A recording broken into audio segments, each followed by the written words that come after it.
जय श्री कृष्णा, राधे राधे। आज की पावन कथा में भगवान और भक्त के बीच एक अटूट संबंध की कथा को कहने जा रहे हैं। तो अगर आपने चैनल को सब्सक्राइब नहीं किया है तो कृपया चैनल को सब्सक्राइब कर लीजिए ताकि आने वाली हर धार्मिक कथाएं सबसे पहले आप तक पहुंचे। तो चलिए कथा शुरू करते हैं। वृंदावन के किसी गांव में एक गोपी रहती थी जो नित्य प्रतिदिन दूध दही बेचने का काम करती थी। वह नित्य प्रतिदिन अपने घर से दूध लेकर के यमुना नदी जाती, वहाँ किसी नाव पर सवार होकर नदी के उस पार जाती, नाव वाले को कुछ पैसे देती और फिर वह नदी के उस पार के गांव में जाकर दूध दही बेचा करती थी। उससे जो भी आय होता उससे उसका जीवन यापन होता था। नित्य प्रतिदिन का उसका यही का काम था।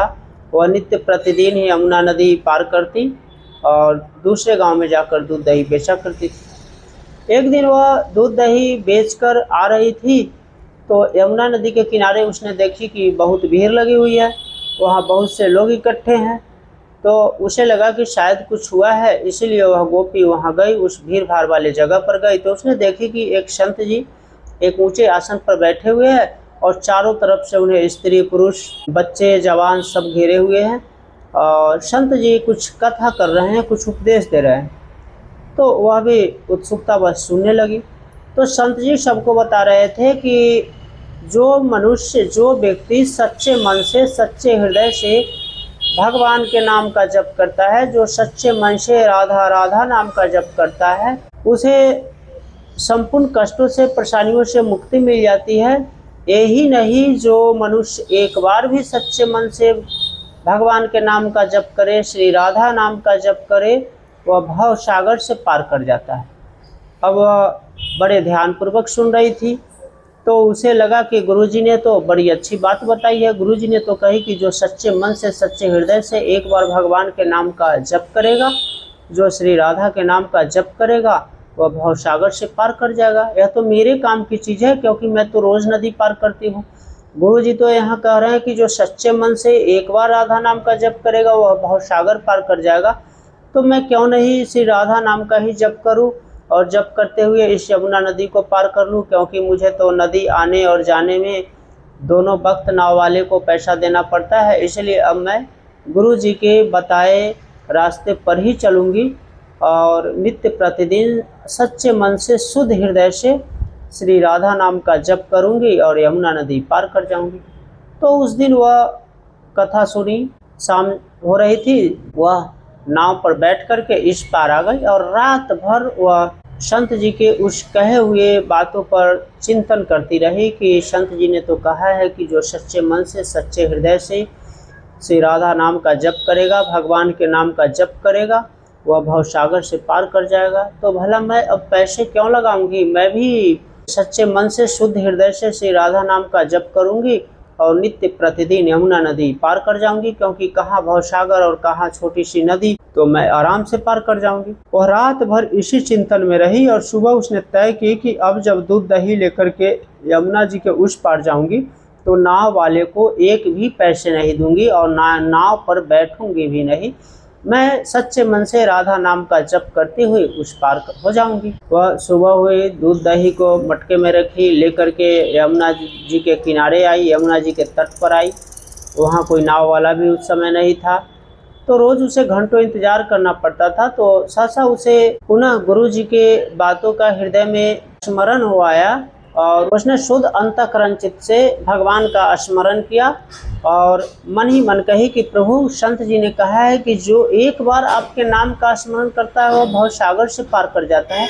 तो मैं भी आपके नाम का स्मरण करते हुए आज इस यमुना नदी को पार करूंगी। देखती हूँ कि संत जी ने जो कहा है वह झूठ है या सत्य है। ऐसा विचार करके वह श्री राधा राधा राधा कृष्ण का नाम जपते हुए यमुना नदी के पर में चलने लगी। अब उसे बहुत आश्चर्य हुआ, स्वयं आश्चर्य हुआ कि वह श्री राधा नाम का जप करती हुई जा रही थी और ठीक उसी तरह चल रही थी जैसे समतल भूमि पर, सूखे जमीन पर लोग पैदल चलते हैं, उसी तरह वह पानी पर भी पैदल चलती हुई जा रही थी और चलती हुई वह यमुना नदी को पार कर गई। तो अब उसे पक्का यकीन हो गया कि संत जी ने जो कहा था कि जो एक बार राधा नाम का जप करता है, भगवान के नाम का जप करता है, वह भवसागर से पार कर जाता है। वास्तव में मैंने तो राधा नाम का जप किया और इस नदी को पार कर गई। तो संत जी ने जो कहा था बहुत ही अच्छी बात है। अब वह अपने हृदय से भगवान का नित्य प्रतिदिन स्मरण करते, मन ही मन भगवान को भोग लगाया करते और शुद्ध अंतःकरण चित्त से अपना सर्वस्व उस दिन से पूर्ण रूपेण भगवान के प्रति समर्पित कर दिया, श्री राधा रानी के चरणों में समर्पित कर दिया। अब नित्य प्रतिदिन का उसका काम हो गया, नित्य प्रतिदिन दूध दही लेकर बेचने जाती, तो उसी तरह श्री राधा नाम का जप करती हुई पैदल ही नदी पार कर जाती। उधर से भी जब बेच कर आती तो श्री राधा श्री कृष्ण का नाम जप करते हुए यमुना नदी पार कर जाती। अब नित्य प्रतिदिन उसे आने जाने में परेशानी नहीं होने लगी, घंटों नाव वालों का इंतजार करना नहीं पड़ता। तो एक दिन उसने मन ही मन सोची कि जिस महात्मा जी ने, जिस संत जी ने मुझे इतनी बड़ी बात बताई, जिस संत जी ने मुझे इतना बड़ा ज्ञान दिया, उनसे मैं एक बार जाकर उनका दर्शन करूं और उन्हें अपने यहाँ भोजन पर निमंत्रित करूं, क्योंकि उसने सुन रखे थे कि संतों को खिलाना चाहिए, संतों की सेवा करनी चाहिए। तो उसी सच्चे मन से तो वह संत जी के पास गई, संत जी के चरणों में साष्टांग दंडवत की। संत जी ने उन्हें आशीर्वाद दिया और तब संत जी को उस गोपी ने कही कि संत जी, महाराज जी, मैं आपको अपने यहाँ भोजन कराना चाहती हूँ, इसलिए कल आप मेरे यहाँ पधारिए और भोजन ग्रहण कीजिए। भोजन ग्रहण करके मेरे ऊपर उपकार कीजिए गुरुजी।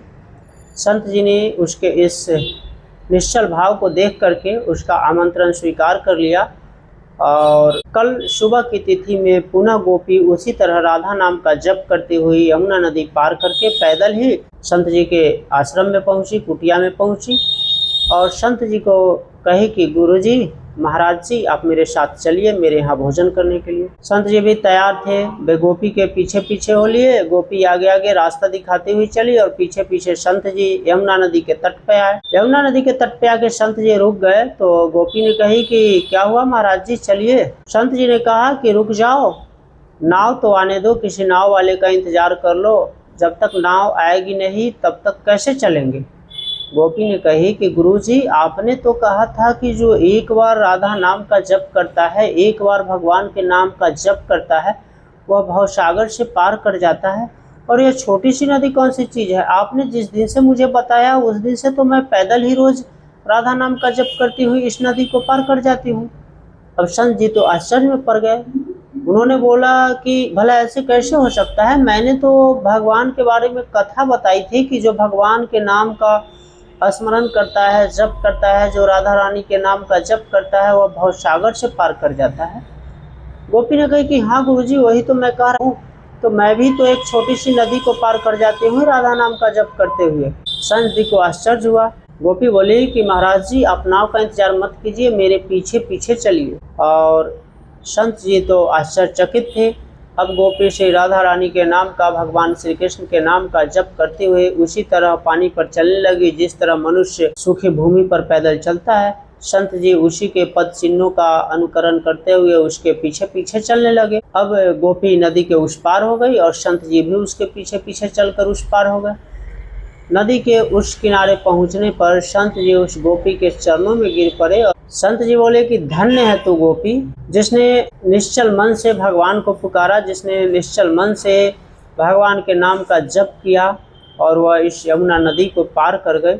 आज तो मैं धन्य हो गया तुझ जैसे भगवत भक्त को पा करके।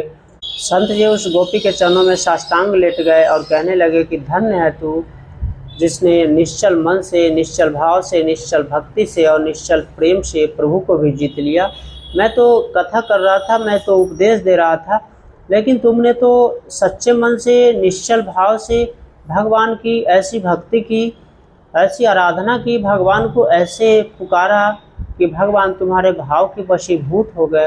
तो धन्य है, तू आज से मेरी गुरु हुई, मैं तो तुम्हारे सामने कुछ भी नहीं। ऐसा कहकर संत जी उस गोपी के चरणों में गिरकर अश्रुधारा बहाने लगे। तो कहने का तात्पर्य है कि भगवान ज्ञान के बल पर हासिल नहीं होते, भगवान उपदेश देने से हासिल नहीं होते, भगवान शास्त्रों को पढ़ने से हासिल नहीं होते।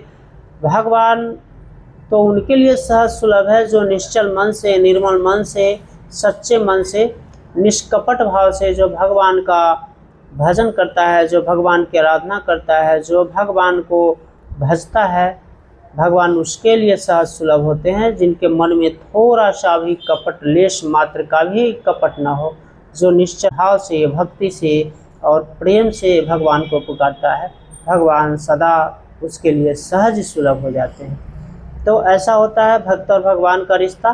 तो आज की कथा में बस इतना ही, कल मिलेंगे किसी नए कथा के साथ। तब तक के लिए राधे राधे, जय श्री कृष्णा। और अगर कथा अच्छी लगी हो तो कमेंट करके अपना राय देना ना भूलेंगे। साथ ही एक बार पुनः आपसे अनुरोध है, कृपया चैनल को लाइक और सब्सक्राइब करना ना भूलेंगे, ताकि आपका प्यार और सहयोग हमें मिलता रहे। राधे राधे।